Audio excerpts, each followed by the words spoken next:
part of it being beautiful is not just the natural beauty, but it's also what do we do with it.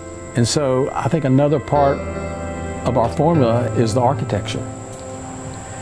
And I just didn't want to do that wrong. I mean, we had to nail it.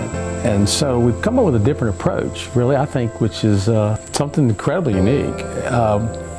We've taken this 450 acres and we view it as like a southern province, because it is. It's got, it's got mountains, it's got ridges, it's got valleys, it's got coves. And we reimagine history here.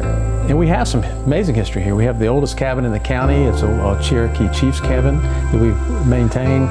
We've got old barns and spring houses. So there's already a story here. But we wanted to merge a imagined story into that, which was how would this property have developed over the last 250 years since late colonial. It would have begun with a mill at the crossroads. So that's what we did. So we have a water mill at the crossroads. And later on, maybe 50, 75 years later, somebody else would have come in and says, this is a great place to maybe build a village. So they would have started with a one-room schoolhouse. And so we have a one-room schoolhouse. That's sort of the approach we've taken as we continue to develop. This behind me, there's a beautiful infinity edge swimming pool, and it's kind of designed to think, if you think of like a turn of the century, early 1900s cove, old resort cove.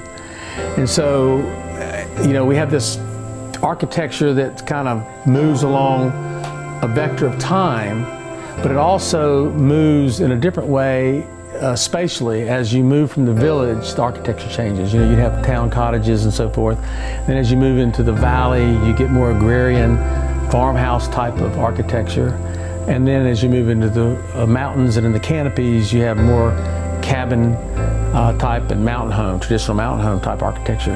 So when you come out here, it's eclectic in that sense of time and variation of topography, but it all fits together because it feels like you've come into an old valley and you're seeing what would have taken place over 200, 300 years. And I call this whole approach to our architecture and how we planned and laid out the amenities and the architecture.